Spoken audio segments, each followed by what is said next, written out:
After countless years of suffering humiliation for his disgusting body, Yuya accidentally entered a secret world, with a leveling system to transfer all of his items and cheat skills to the real world. His family would abuse him as a child, and even when he saw a hot girl getting harassed by a group of men and tried standing up for her, the leader called him an ugly, pathetic fat ass and beat him down until the police arrived. But although the girl tried helping him up, he pretended as if he was fine and began walking away. This was the miserable life he'd become used to living, because just like the graffiti on his home calling him repulsive, all the other kids bullied him at school, and even his own parents abused him for being uglier than his siblings. But when he got to middle school, the abuse escalated even more, and the only person who ever cared about him, his grandfather, died that year. The only thing the senile man had left for Yuya was his house, but when his parents failed at stealing it away from him, they abandoned him, forcing him to work part-time jobs for the rest of his life. And so the years went on, until the day of his middle school graduation, because while everyone celebrated, his yearbook had the words, "Jump off a cliff and hug the ground." So when he tried running away, his bullies caught up to him, beating him up in front of all of his classmates, and even his siblings enjoyed seeing his fat ass getting beat up. By the time he got to his job, his boss fired him for being late, so with the last of his money, the only thing he could afford to eat was ramen. His cold reflection stared back at him, the same ugly fat man that he saw in the mirror, wondering how anything would ever change even after his graduation. But as he punched the wall once again, a secret door opened to a dark room, making him wonder if this was where his grandfather hid his souvenirs. However, he decided to open the mysterious door in front of him. But after walking inside, a system message appeared before his eyes, telling him that he has entered another world. And as more menus flashed open, he saw that he had gained the conversion ability, making him realize that he was in a video game, and wondered if he had the highest levels in all of his stats. Even so, the worthless fatso looked outside his window, seeing that he truly was in another world. However, as he saw all the weapons, he picked up the legendary ominous sword and decided to go outside to try it. But as he nearly isekai'd himself again, he gained level 1 swordsmanship. But the sword wasn't enough, so he decided to overcompensate by holding an actual long lance, become the Grim Reaper, erase half the Earth's population, and even wield the bow to become the bow of his sword. After trying the weapons, he realized they were all god-tier items, but he was still level 1 and had no idea how to increase his level. However, while he was putting the weapons away, a massive beast began rushing towards him, but the barrier was able to hold off the level 300 bloody ogre. As it began picking up a tree to smash towards him, the gate nullified the attack, so Yuya realized that he needed to try using his lance before the ogre broke through. Throwing it with all of his power, the spear ripped straight through the monster's core, killing it in that instant. Once the monster disintegrated and left behind legendary items, the system leveled him up to 100. However, his mana was drained, so he decided to head back home.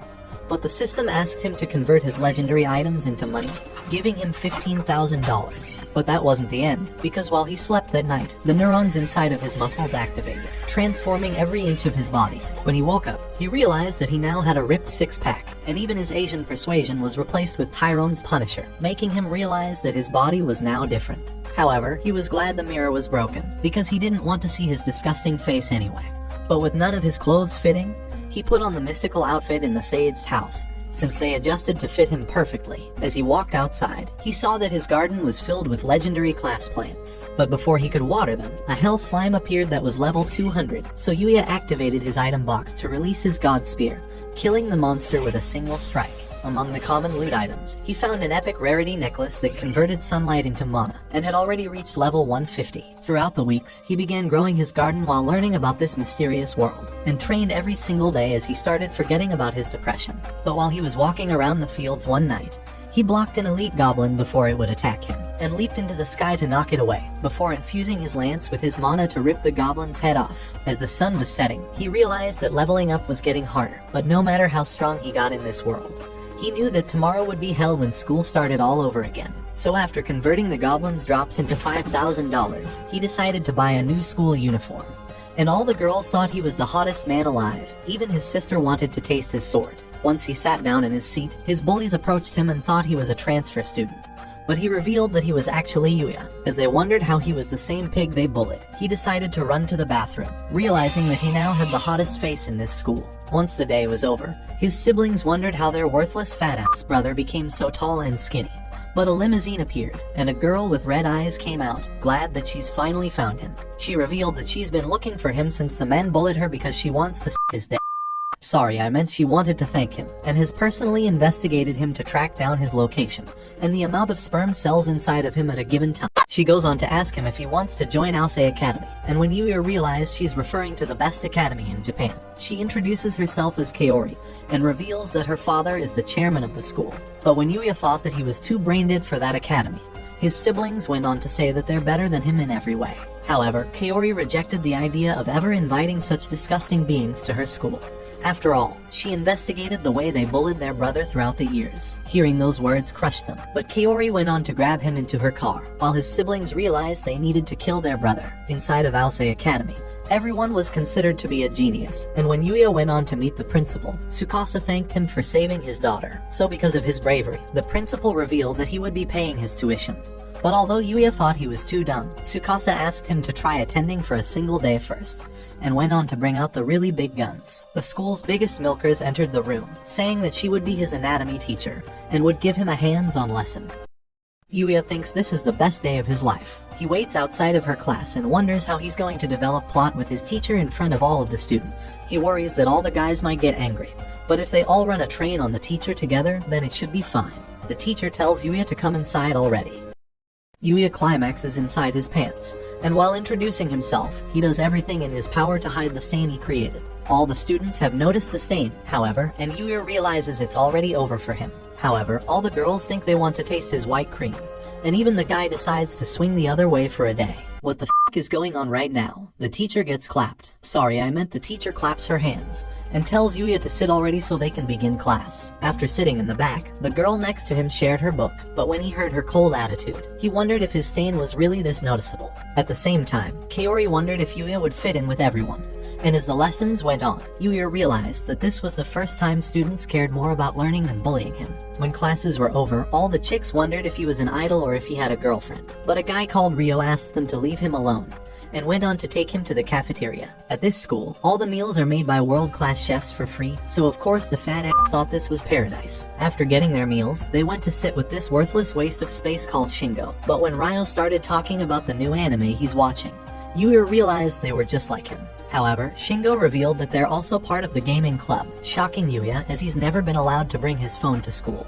But Shingo revealed that teachers didn't care since no one used them in class. Just then, Yuya realized that all the other students were staring at him, and wondered if it was because of his uniform. But Ryo invited him to play video games with them. Once the day was over, Tsukasa asked him if he would like to join their school. So realizing that this was the first time his classmates didn't bully him, but instead were kind while actually caring about learning, Yuya begged him to continue attending. After leaving the room, Kaori was glad that he chose to stay by her side, but asked him if he would like to go out with her. So as they walked around the school shops, Yuya wondered if she came to hang out with her friends here, but she revealed that she never had any friends. Everyone would avoid her because her father was the principal, so Yuya was the first person she's ever went out with. Hearing those words made him nervous, so he tried to ask her to eat some of the ice cream, glad that he's been converting his drops so he could afford it. As she began swallowing his cream, she was happy that she got to spend her night with him, but he realized that eating more would cause him to go back to being an ugly fatso. Just then, he wondered how she knew it was him, even though he was skinnier now, but Kaori said that she could never forget his kind, honest eyes. However, she asked him to call her by her first name, so after he said the word Kaori, she smiled at him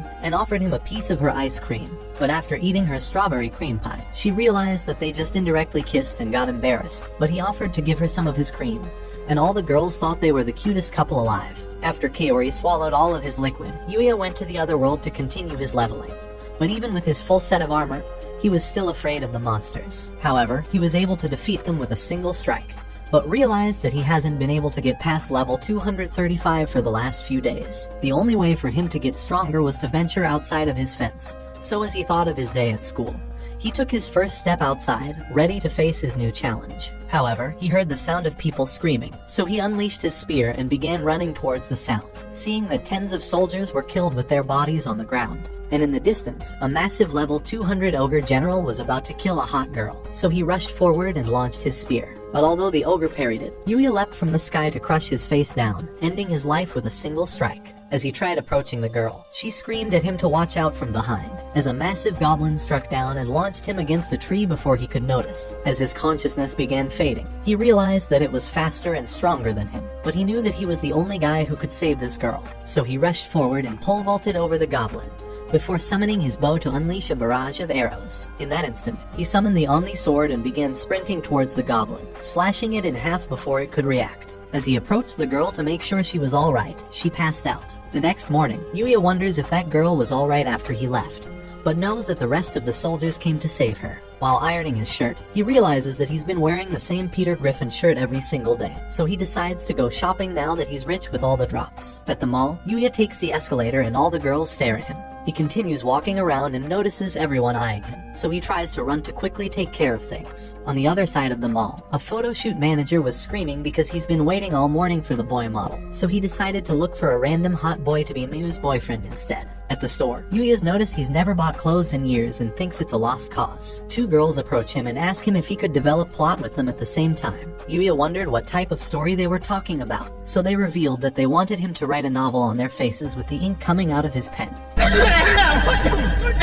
But Yuya apologizes because he's not interested in their religion and wants to remain an anime protagonist. He leaves and wonders if he treated them right, but both of them have already climaxed. As he heads down, the manager sees Yuya and thinks he's found the man of his dreams. He comes behind him and grabs him to start taking photos with the model. Yuya wonders how things ended up this way, and remembers the manager explaining the whole situation to him. He spends his entire afternoon doing the photo shoot with Miu, but being so close next to a girl gives him a hard time in more ways than one. Miu realizes and tells him that she'll take care of him since it's his first time, so she gets on her knees and Sorry, I meant she thanked him for saving her, and Yuya finally sees the giant cannons pushing up on him. The manager tells them to change positions, and Yuya realizes that Miu is amazing. She's the same age as him, but she's been working so hard so he knows that he can't be a burden on her. Miu comes closer to him and grabs him, giving Yuya a really hard time. She hugs onto Yuya and engages her laser blasters at full throttle, making Yuya climax for the 40th time today. This poor dude's going to have a heart attack. Meanwhile, in the other world, the girl wonders who the man who saved her was, and becomes determined to uncover his identity.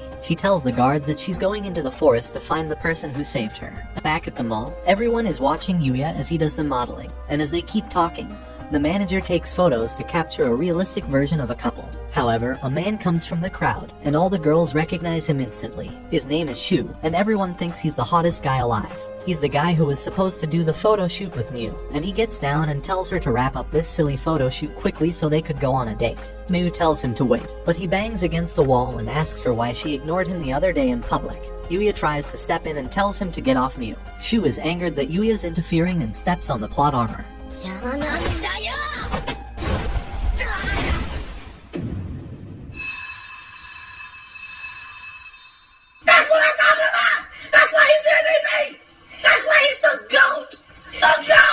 Yuya's inhuman speed allowed him to react just in time and throw him over, but he's realized that everyone will likely start yelling at him for beating up the hot guy. However, the girls basically become Niagara Falls for Yuya, and think that Shu is lame. The manager comes up to Shu, telling him that they caught the entire thing on tape and will release it to everyone if he continues to bother Miu.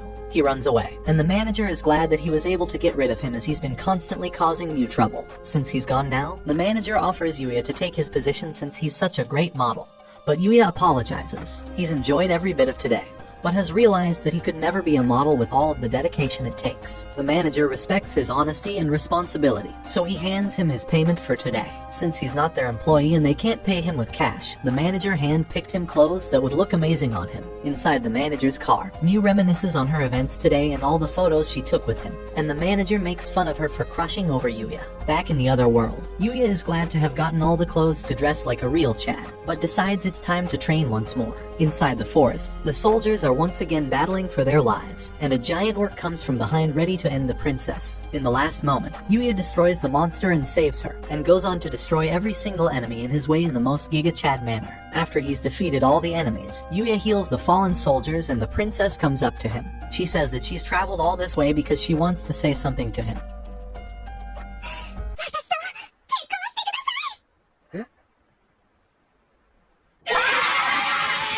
Her guards warn her to keep her position in mind since this guy could be a bandit for all they know, but she yells at them and says it was love at first sight. Yuya has no idea what any of these guys are taking, so he asks them to come over to his house. While going inside, the guard is surprised he can live inside the forest somehow, and introduces himself as Owen. The girl finally introduces herself. She's the princess of the kingdom of Arcelia, and her name is Lexia. Yuya realizes that she's an actual princess, and the guard wonders what country Yuya might be from. The guard thinks he might be a spy, but Lexia thinks he's a royal, so he's going to be royally clapping her clapping her hands, I meant hands.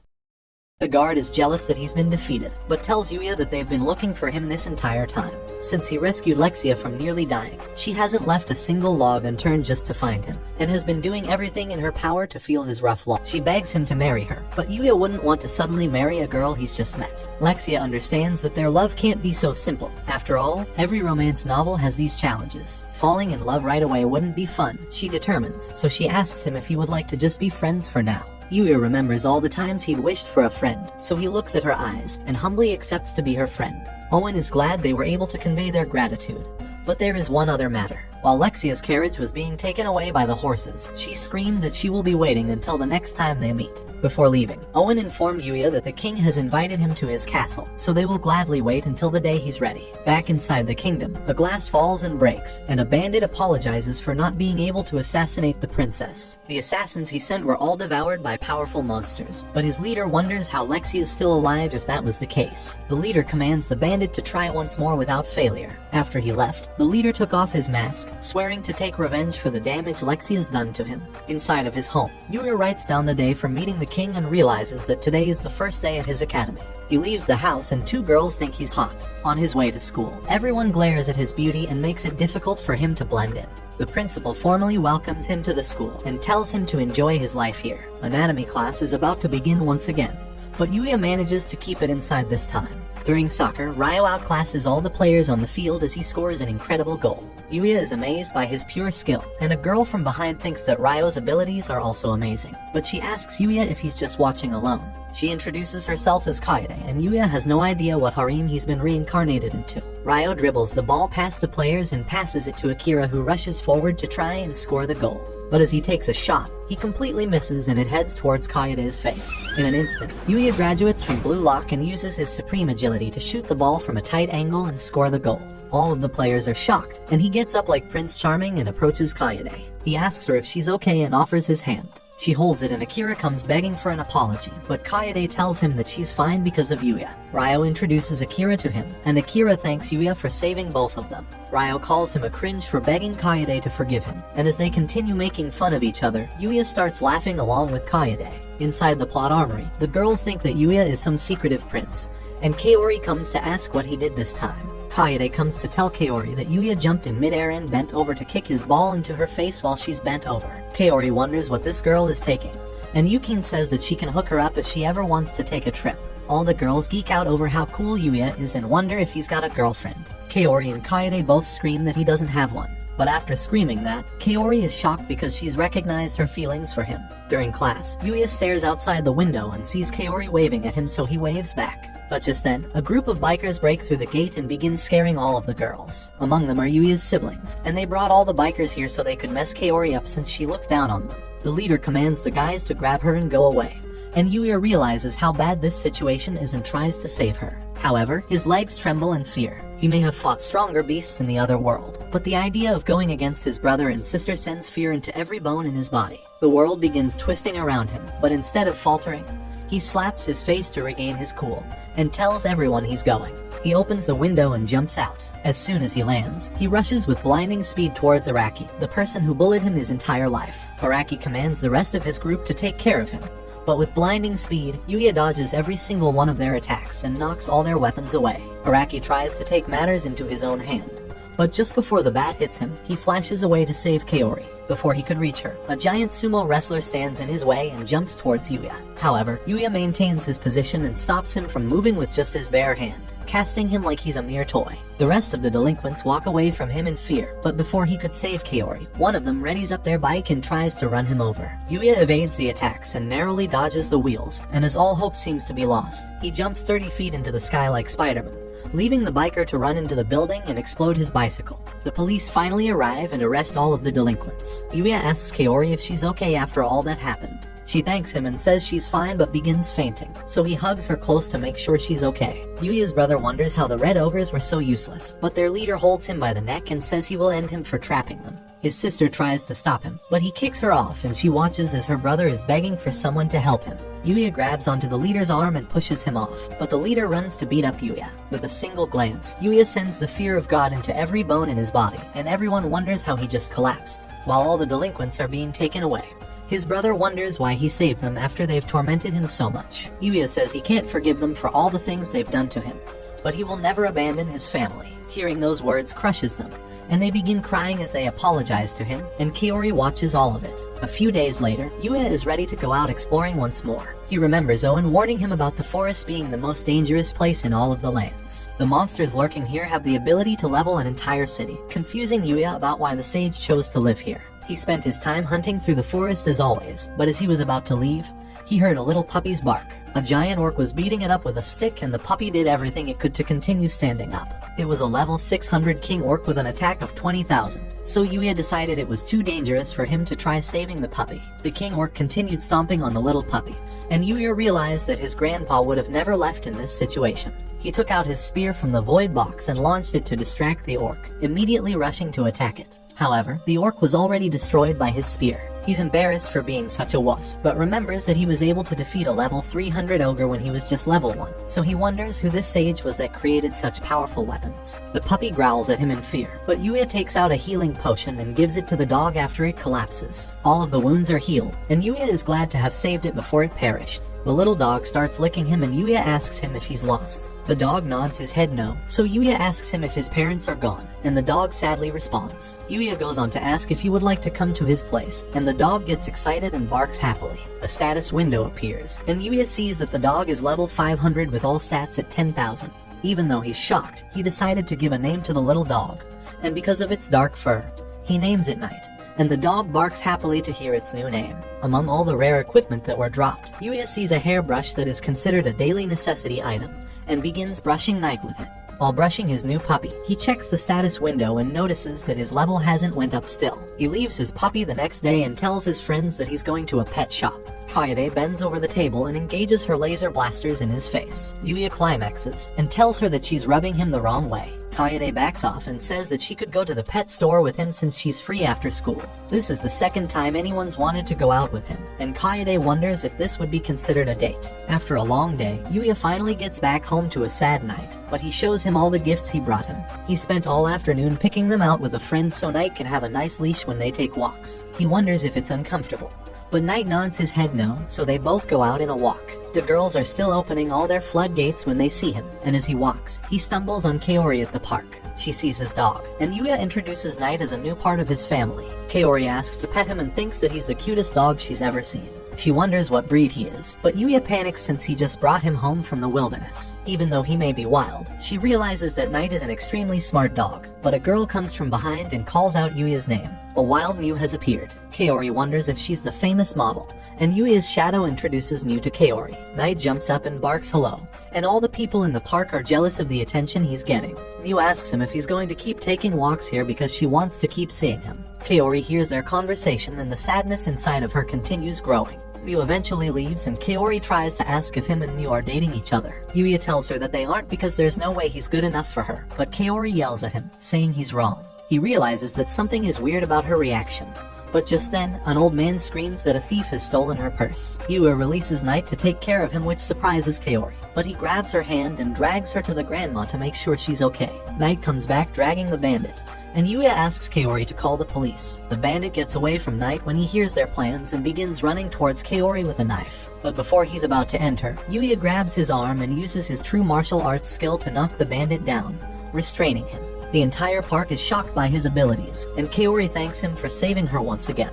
At night, Yuya enters deeper into the forest to face stronger monsters in order to level up. He runs forward and jumps off a hill to destroy all the enemies standing in his way. Together with Night, they're able to destroy even a bear, but a giant orc appears before them. Night runs forward and evades all of the attacks coming his way, jumping to bite the orc's shoulder and knocking him down with a smack. The monster's body evaporates, and Yuya is glad to see Night getting stronger. Deeper inside the forest, Yuya stumbles upon a dangerous monster and uses his invisibility right away. He assesses the deer and sees that it's a level 630, but the deer locates his position even with his invisibility active. It begins approaching him and starts running towards him. Knight tries to jump onto its horns to destroy them, but the deer activates his horn's ultimate ability to release fire. At the same time, it activates the ice horn's ultimate ability, releasing a massive wave of energy towards Yuya that he barely dodges. This is the strongest monster he's ever faced, so he commands Knight to try to distract it. In a flurry of speed, Knight begins jumping across the entire field, which forces the deer to activate all of its magical abilities at the same time.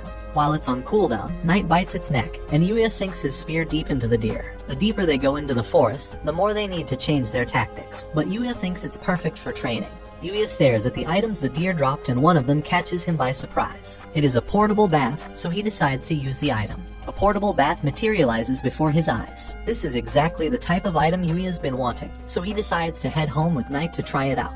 The next night, Yuya battles against Sonic the Hedgehog and is nearly defeated. It's over level 600, but he knows that it must have a weakness. The Hedgehog readies another attack, and Yuya's reflexes allow him to dodge away quickly. While it's stuck, Knight kicks it in deeper, and Yuya strikes towards the monster to finally end it. It's been weeks of this training, but he's only went up 5 levels, and Knight has only went up 10 levels. Before they head home, an entrance to the cave opens before their eyes. As they walk deeper into the cave, torches begin to light the way. Knight notices that a corpse is lying deep inside with a notebook next to it, titled The Book of the Sage. Yuya wonders if it's the same person who created his house, and begins reading the sentences that follow. I was able to do everything. Whether it was magic or martial arts, or even cooking, I mastered everything. As a result, I entered the realm of gods while I was still alive, and they invited me to join them, but I declined. The strength you possess now is more powerful than you can ever imagine.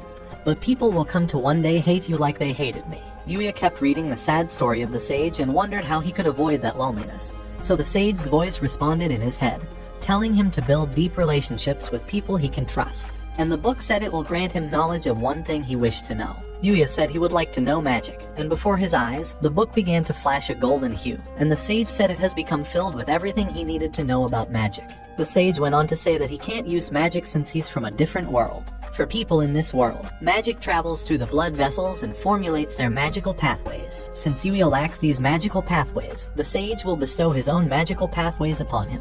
They are the most valuable pathways in this world, so he wishes for someone to carry them rather than having them just disappear. The book's magical aura begins to overflow the entire cavern and swirls around until it strikes Yuya's chest. The sage's last wish is for Yuya's life to be filled with happiness and fortune. Yuya thanks the sage for his gift and wishes him a peaceful rest. Back at his home, Yuya spends the entire afternoon trying to learn the words written in the text. Months continue passing as Yuya meditates, envisioning the elements surrounding him until he's finally reached it. At that moment, he unlocked the magic manipulation skill and realizes he can finally access the sage's pathway. Knight has also unlocked the same ability, and Yuya goes on to read that casting magic is pretty simple. He just needs to use his imagination. Inside his backyard, he raises his hand and tries to cast a water ball. A small sphere appeared before him, and Knight was able to successfully cast the spell as well. He wanted to discover how powerful his magic truly was, so they launched their water balls towards the trees. Before they knew it, all the trees in the surrounding area collapsed. Inside the king's castle, the king asks the soldier if they were able to locate the boy who saved his daughter. The soldier is glad that they were able to find him, but wishes for the king to be lenient on his daughter who proposed marrying the strange man. The king wonders what he just said, but the soldier tries to say that he didn't say anything. The king gets his sword and destroys the entire palace, wondering how a person could try to steal his darling daughter away. At school the next day, Yuya continues pondering about the words written inside the sage's book, telling him to be careful of using magic in the other world. Today, the teacher informs everyone that they will be studying off campus next week, and the teacher goes on to announce the teams. Kaede is glad that she was able to join Yuya's team, and Akira comes up and bestows his noble elegance upon them. However, harem member number 4 enters the chat and introduces herself as Rin. Yuya tries to nervously introduce himself, but she thinks it's no wonder everyone's infatuated with him, unlike the weirdo over there. Kaede is excited for the time they're going to spend together, but Yuya doesn't have any of the necessary equipment to travel around. Kaede suggests that they all go shopping together. They head to the mall, and Kiori thanks them for inviting her along. Shingo thinks today will be a long day in more ways than one, and Ryo is shocked that Yuya managed to become friends with Kaori. They head inside to the mall, and Kaori suggests a backpack for them to take out. Ryo and Shingo wish they were that bag because no girls ever picked them before. Damn! After a nice long day of shopping, the guys want to go to an arcade, and Shingo is an idle simp, so Yuya does his best to try and get his friend the prize. He's never played one of these crane scams, but his heightened perception level from all his training allows him to spot the perfect angle, and with a single try, he is able to win the reward and impress all of his friends. Kaede drags him to get a cat for her, so he spends the rest of the day getting all of his friends the gifts they've always wanted. This is the first time he's ever done something that made others happy, and Kaori thanks him for being amazing like always. A few hours later, Ryo suggests they go have some tea, but the girls decide they will split up and go to the 13th floor to shop for some girl clothes. While they're shopping, a wire that's been chewed begins to spark. Ryo and the rest of the guys enjoy their drink.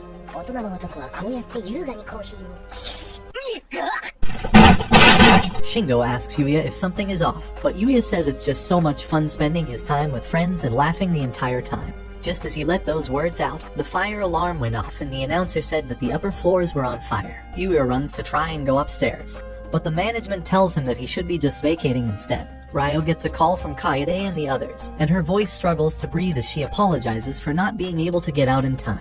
Ryo tells him what she just said, and Yuya jumps over the security to run upstairs. His friends are pushed downstairs by the security, and Yuya continues running to try and reach the girls. He makes it to the 13th floor and sees that the sprinklers have no chance of keeping up with the fire, so he activates his magical ability to try and save them. He envisions water and air surrounding his body and enveloping him. He runs straight towards the fire and tries to find the passed out girls. Inside the bathroom, all three of them have went unconscious from all the heat, and Yuya runs faster than he's ever ran to try and reach them. He screams Kaori's name, waking her up for a second as she sees him running towards her. He manages to make it just in time and wonders if anybody else was trapped by this fire. With his awareness ability, he determines that everyone else has managed to evacuate already, so he carries the three girls and covers all of them with water. He runs to the entrance he